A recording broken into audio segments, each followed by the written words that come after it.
Thanks everyone for joining tonight's meeting for talking about products that matter. It's a product series that we run on a weekly basis, and today we're going to be talking about building products that matter. So welcome to this platform.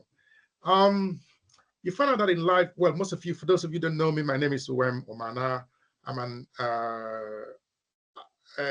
engineer, associate cloud engineer, and a SAFE POPM, product owner, product manager, certified. I'm a business analyst, I'm a coach, I'm a writer. I'm a man of, I used to be a teacher, I'm a learning consultant. I've got a lot of hat under my, I'm a short storyteller. I've got a lot of hat under this little head of mine. So it's an absolute delight for me to be here today to talk about these things. I've worked across different continents in the world, and I've worked in projects in even countries that have led reforms up to the tune of about $10 billion. So it's my privilege to be here tonight. Now, building products that matter. A lot of the time we've seen that people start building products, companies start building products, but we want to look at why do they build products? What is the purpose of building a product? Be it a software, be it an application, be it a hardware, be it a car. Why do people build products? Now, in the constantly evolving landscape of innovation, the most impactful products are those that address real life problems. There's no need building a product that does not solve real life problems.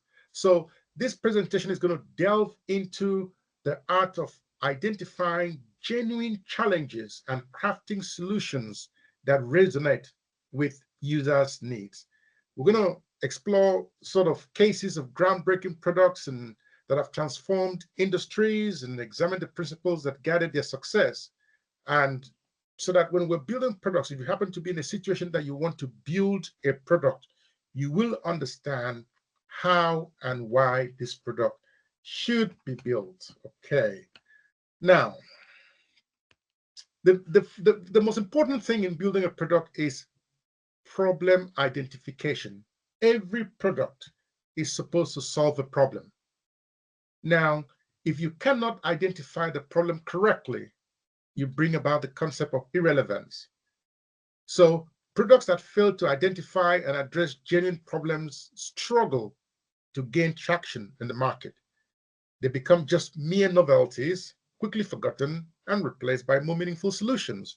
I remember when I was growing up, and even up till now, there's been a lot of products coming to the market. I'm sure if you think about it clearly, you will remember products that come into the market, either cars and things, and the next thing, they just fizzle out. You don't hear anything about them anymore. They come in, gain quick traction, boom, boom, boom. The next thing, they just fizzle out. Irrelevance. It doesn't solve problem. And then you have products that, when they're built, they directly address a widespread challenge. So it becomes an indispensable tool for its users by alleviating pain points and simplifying complex tasks. These solutions embed themselves into people's daily lives. And then you find out that people begin to have this culture of loyalty to this product, driving growth. They're loyal. You say, oh, this one says, I'm a Mercedes fan. They want to change car, they change to another Mercedes. They want to buy car, they want to buy another Mercedes. Some say, okay, I'm a Peugeot fan. Some say, okay, I'm a HP fan, because they feel that that solves their problem. Currently, I have a product that is with HP where they track and monitor my ink level. So as soon as my ink cartridge goes down, they send me a replacement cartridge straight away. So I don't have to worry my head about, oh, how am I going to shop through Amazon or somewhere to send down a product cartridge for myself? The time, the headache it takes me. It just costs me a little fee, like maybe depending on my usage of printing, maybe just £3 or £2 a month. And then they just monitor it online. As soon as it drops a particular level, they send out the cartridge to me. That is solving a real life issue, taking the headache off me, the burden off me to worry myself about how am I going to buy an ink cartridge? Yeah. So that's what products do. Any product you're building is supposed to solve genuine problem and foster loyalty. Finding the right problem. So the first thing about solving a problem is finding the right problem, and that is through observation. The first step is identifying a worthwhile problem. Observe the world around you. What are the pain points that are people facing? Pay attention to the frustrations, inefficiencies. Most of the time you go to the bus stop, you stand there, people are complaining, oh, it takes such a long time. Oh, I'm trying to load this website. It takes such a long time for this website to load. Latency issues. Oh, it takes such a long time. This provider, Sky, they're so useless. People make all those kind of comments. Pay attention to frustrations, inefficiencies that people encounter in their daily lives. This can be valuable clues pointing towards a potential solution, because every problem, every product you build has to solve a problem. In research, engage with potential users through surveys, interviews, and focus groups. Immerse yourself with their experiences. What are their experiences like? Gain an understanding of the challenges they're going through. Plot a map. This empathetic, put yourself in their shoes, will ensure that you're solving a genuine problem, not just making assumptions. You find out that these days, a lot of issues are being solved by, like, people are working, they don't have the time to go and buy food, and they're thinking about healthy lifestyle. And then you have this Uber Eat, you have healthy people, you have this healthy green group that bring food to you, and they measure it in portions. So they will ask you questions like, how many people in your household? You say 4. They bring 4 portions for you, only for a week. It solves you the problem of going grocery shopping, and the ingredients you will need, everything is packaged, delivered at your doorstep, solving problems. Now, validation. Once you've identified a potential problem, it's essential to validate its scope and impact. Okay. You have to conduct some research, market research. Again, we come to data, analyze data, look at data. What's data saying about it? Confirm that the issue is widespread and significant enough to warrant a dedicated solution. Sometimes it might be just a little problem, doesn't have that sort of scope for you to start investing into a solution. So that's why it's very important to get the first stages right. Okay. The next thing is you have to define the problem clearly. I cannot overemphasize this. A problem that is not defined clearly, you will not have the right solution or build the right solution to it. Have a concise statement. So a well-crafted problem statement serves as a guiding light throughout the product development process. It should be clear, should be concise, and capture the essence of the challenge you're tackling. It's very, very important. Now, what is the target audience? Who's the target audience? Understanding your target audience is crucial for defining the problem accurately. Consider their demographics, behaviors, and the specific pain points to ensure that your solution resonates with their needs. I'm going to say something that sounds a little bit geographical, located to people of a particular geographical setting. A lot of people who immigrated to this country from Africa, they're kind of, they like their food. They want to eat their food, and they want to have access to this food. And you find out in the recent times, there's been a lot of solutions coming up on how this food can be delivered to them, on how this food can be packaged to them in its purest state, so that it doesn't lose its value, it doesn't lose the original status of it. And different solutions have been coming up these days on that. That's something that targets a particular demographic, the Black people who immigrated here. You go to the Latino group, the same thing, their own food. And now big stores like Tesco's and Aldi, and they have a section now specifically for people from these parts of the world. They call it ethnic store, where you go and people from different ethnic groups can purchase their products there. It's part of the innovation. They're solving a problem. And this is, becoming quite very common these days. So targeting the target audience. Now, quantify the impact. Wherever possible, quantify the problem's impact to emphasize its significance. This could include statistics, again, you cannot run away from data. I cannot overemphasize the importance of data, statistics, financial implications, or measurable inefficiencies that your product aims to address. Pardon me. After that comes the ideation and concept development. Now, I want to pay attention to this divergent thinking. You get a bunch of people into a room. This is the ideation phase where you embrace different, diverse thinking to explore the wide range of potential solutions. You've not come up with a solution yet. It's just the ideation. Okay. You want to find out, you want to look at potential solutions. Okay. Now, when you get a diverse group of people into the room, okay, and let people come up with different ideas, different backgrounds, people from different backgrounds, it makes it very robust and very rich. Okay. So avoid premature judgment, as the most innovative concepts often emerge from unexpected sources. Sometimes the idea that will solve this problem, Demos, is very bizarre. It's kind of crazy. And people, but that is what people want, because we're living in a world that embraces those kind of things now. The next thing is collaboration. So you assemble a diverse team, different backgrounds, yeah, different perspectives, and go into a brainstorming session. Have a whiteboard, have a room, a big board, depending on whether it's virtual or whatever. Let people come up with different ideas, stickers, notes on how, and when it's important that somebody can say something here, and that sparks off an idea to you on what you can do to solve the problem. And you say, oh my, yeah, it just stimulates you.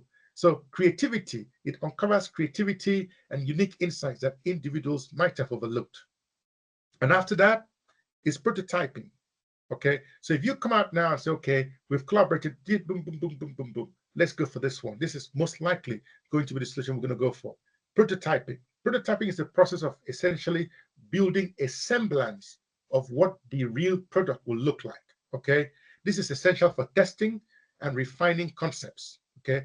By creating low fidelity prototypes early, yeah, you can gather feedback and iterate quickly. Iterate is like quickly develop it, because you want to constantly evolve the product, build it over a sprint period so that you can keep improving, reducing the risk of costly mistakes down the line.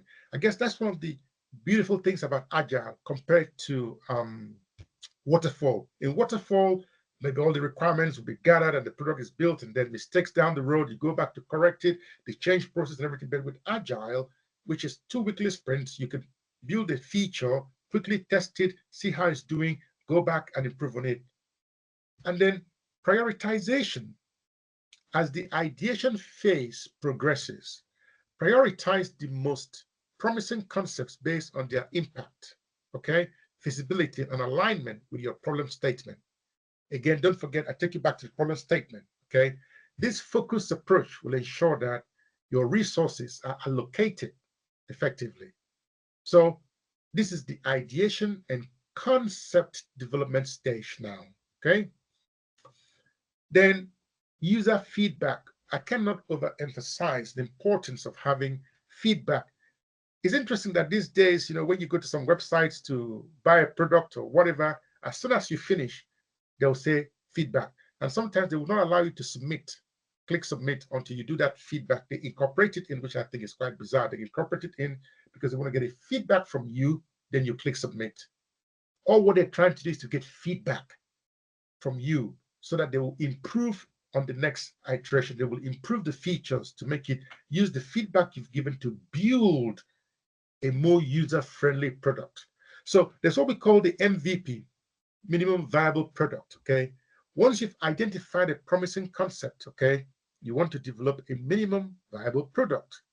This is a basic version of your solution that captures its core functionality.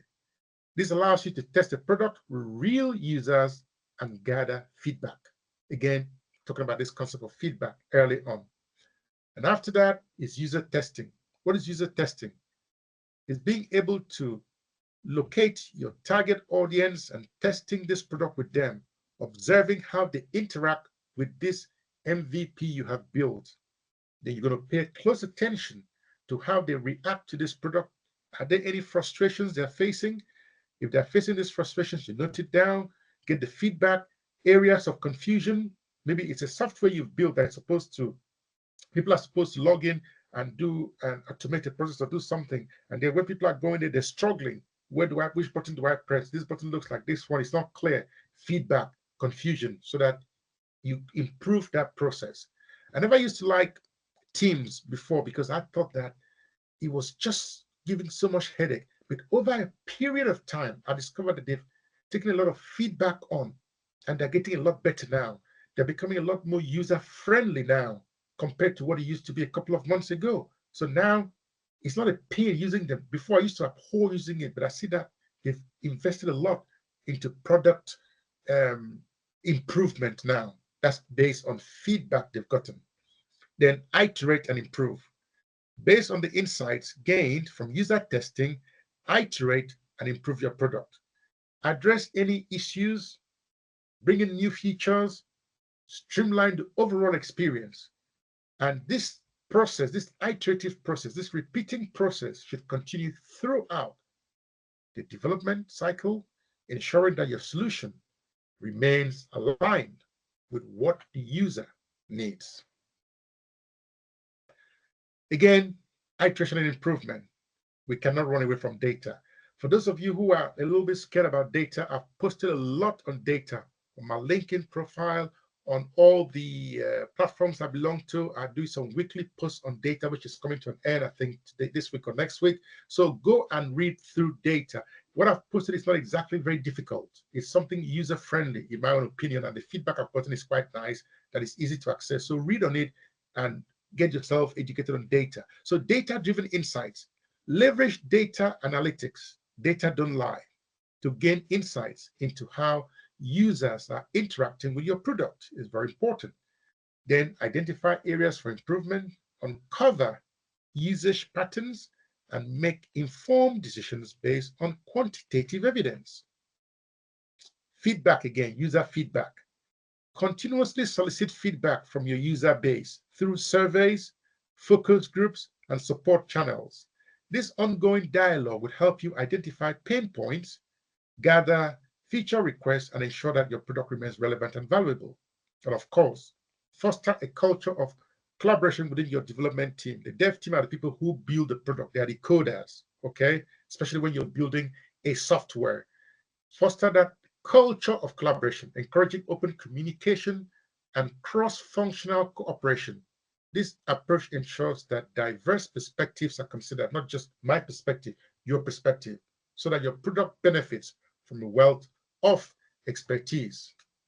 And then we come to the launching, like when we say it goes live, okay? It's now launched, and then scalability of the solution, yeah, launch strategy.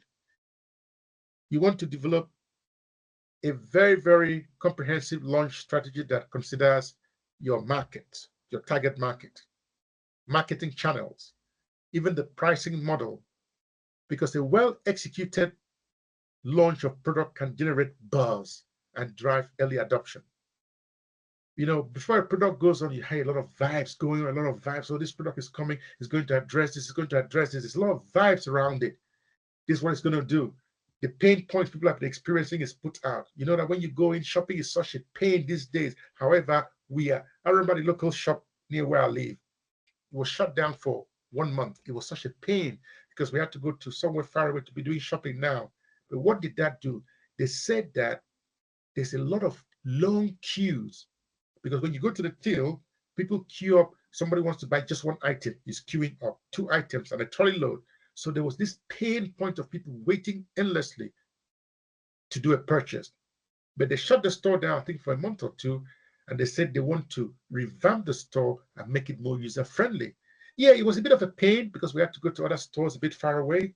But by the time they came back, waiting time to check out your item was cut by about 30 minutes. You just buy your product, boom, you go, they have installed a self-service section where you just go scan your product, off you go scan your product, off you go. Of course, there was the initial period of testing to see how And then, of course, scalability as well. So that's the essence of this thing, your launch strategy. They kept talking about it's going to save time, this and that, the benefits. And people actually look forward to it. And when it opened, of course, and then we're still stuck with them Aldi now.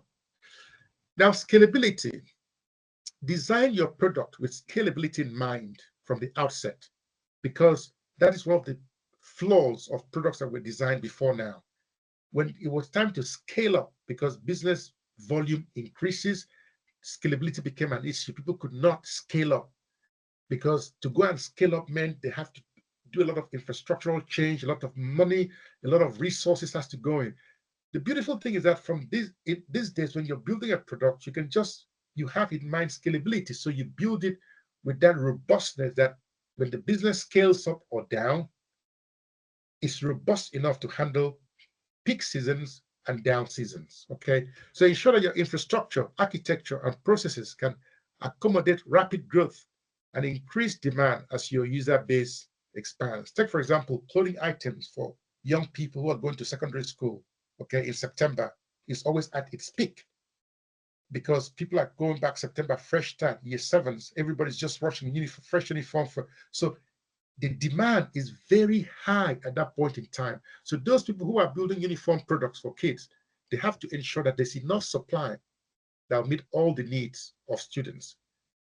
And there come a time that, like now, end of the academic year, nobody's buying really uniform now because the thing has dropped. So at that point in time too, they should be able to handle that downtime as well. Continuous improvement. Even after launching, continue to iterate and improve your product based on user feedback. Like I've talked about Teams, Microsoft Teams, how I used to dislike them before because of not being too user friendly, but they have used feedback to improve the features now. So it's more user friendly now. People had left Teams and opted for other collaborative platforms, other video conferencing platforms that are even more effective than Teams because people leverage on the fact that Teams supposedly being a big market player was not working too well. So they left them and went to other platforms.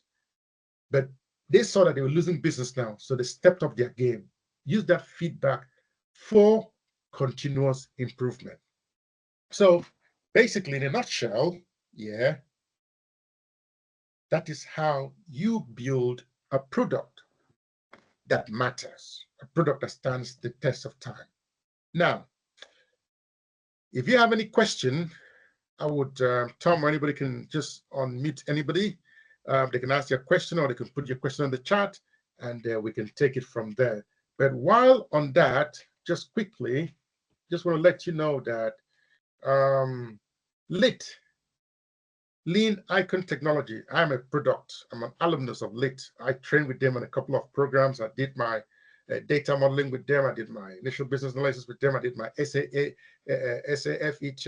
with them. You know, all of it. I've worked with them over the years. I've done training and stuff with them. It's a fantastic platform for you to get your training. So join the next in-house virtual training for the Safe Release Train Engineer Certificate. The trainer himself is William Cosina, MSc Ozone, ALP, SPCRTE. Fantastic dude, man. I've worked with him. William is a splendid guy, man. It's a 3-day crash course, 24 to 26 June, 9 a.m. to 5 p.m. And this course is ideal for those who are Scrum Masters, Agile coaches, and product managers looking to, again, you can see it's been clearly defined here. If you're looking to gain a deep understanding of the SAFe framework, master release train engineering practices, lead and coach Agile teams to deliver value, advance your career in the Agile world. The excellent news is that there's a discounted price going on right now. The original price is £2,295, but currently there's this 1,655 deal going on. So go ahead, grab it. Get in touch with me. I'll put you through to William, or get in touch with William or Litt Icon Technology.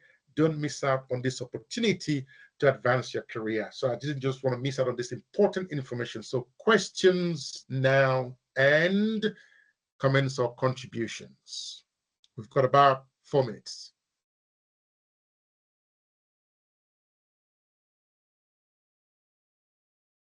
Oh, there's something on the chat. Yep. How do you deal with leaders and colleagues who do not take feedback? Question 2, what other channels can we use to get feedback aside pop-up forms? Question 3, how long should a business take feedback in the development process? Very important questions, very, very important questions. I'll take question 1. How do you deal with leaders and colleagues who do not take feedback? Now, like they say, change takes time. Sometimes it doesn't happen overnight, so you got to bear that in mind. But it does happen over a period of time. How would I deal with it? First of all, it would take education, a mind shift change, to deal with people on giving them the importance of taking feedback. Okay. Now, how the message is put across is quite important. So give them the importance, the value, support it with evidence-based answer. That look at here, look at here, look at here. When they took feedback, it brought this. Like I gave an example with Microsoft Teams that I did not like them before, but because they've taken feedback in, they've improved their features. So that's what we're having now. So use that to work with them. They might need to take some coaches' advice and work with people specifically. That would be my approach to it. There must be other approaches as well. Number 2, what other channels can we use to get feedbacks aside pop-up forms? Now, by the time I like people who have other perspective. My perspective is not the only perspective. There are tons of perspectives here. What other channels can we use to get feedbacks aside pop-up forms? Oh, wow. Email. You can email and you can, get people to not just pop-up forms now, surveys dedicated to users with the data you've collected of the people. You could say, even if it's a phone call that you've just finished having a phone call, they tell you, please, you get an email straight away or a text message to say, please fill this form quickly, a link. And in getting feedback, you have to make it user-friendly. You don't want it to be a cumbersome experience.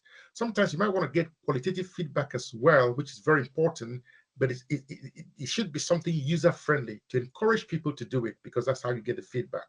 And number 3, how long should a business take feedback in the development process? Very good. Now, this is the iteration now, because you remember we talked about MVP? So when the MVP comes out, and you have the users, they look at it, they use it, you see how long, you see the frustration, the pain points. Now the iteration takes another 2 weeks, and depending on the release of the products, that's how you use it, okay, to build on the next loop to improve the process. In developing physical product, how expensive can this approach be? Any suggestions on how to do this in a cost-effective way? Again, you have to go back to data. This is where you leverage on data. Feedback. So you're developing a physical product like all these cars, laptops that are being built. You have to look for the most economical way. That's why you need to collaborate with people who are in this area. Like you want to develop a product, you have to look at user researchers, use data, and that will do research in building similar products. How much did it cost? And then how much is it going to cost you to develop your own product? That will give you a baseline to know how to scale, what to do, what to cut out. Experts are there to help you out in these processes. And if you need help, of course, you have people around who can help you on that. How do you prioritize user feedback and also incorporate it into your design? It's Kaba on the call. I like Kaba to quickly handle that again so that people don't just hear my voice, or if William on the call, you can just unmute yourself. Someone can unmute them so that people don't get bored of just hearing my same voice over and over again. Already, we're just 1 minute over the time, and we're always trying to stick to time. So this is going to be the last question we're taking for tonight, please. Tom, can you please unmute? You are doing a fantastic job, and thank you so much for taking your time to join us this evening. So keep answering our questions. I had one I was going to send you on divergent thinking. What about for fiscal products? Is it through the ideation and concept development? Is it quite different to non-fiscal products? Can the same concepts be applied? Yes, it can be, William. It can be. Let me just go back to the slide now.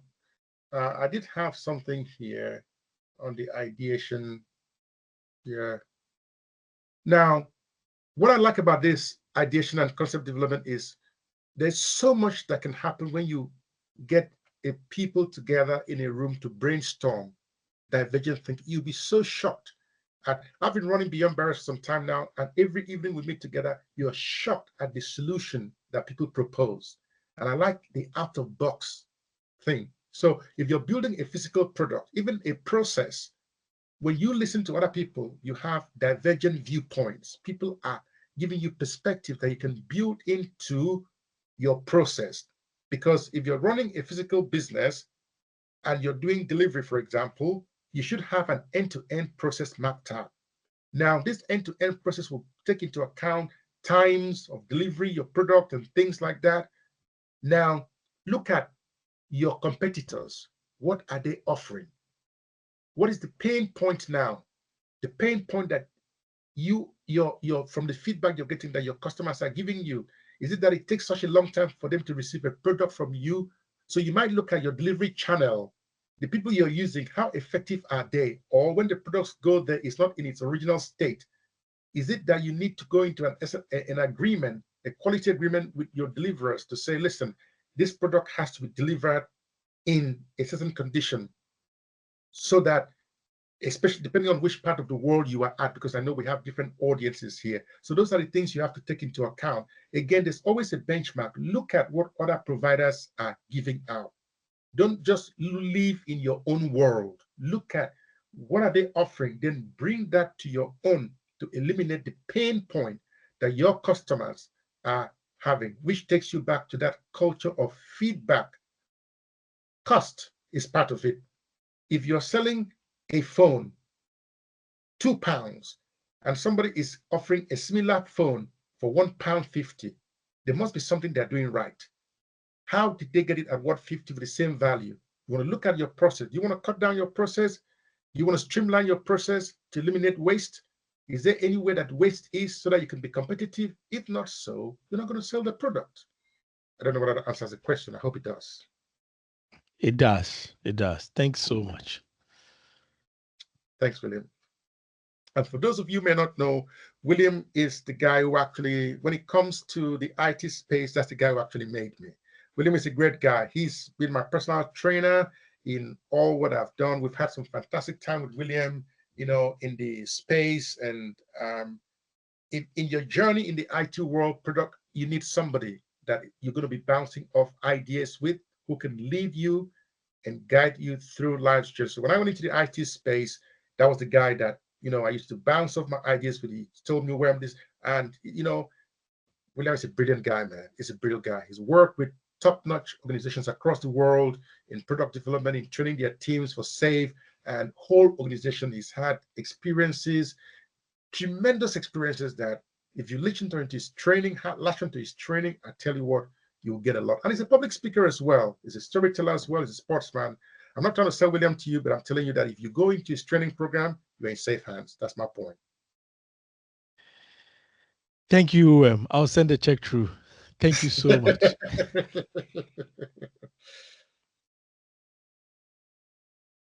So, William, that brings me to the end of today's session. We are just about 6 minutes over time.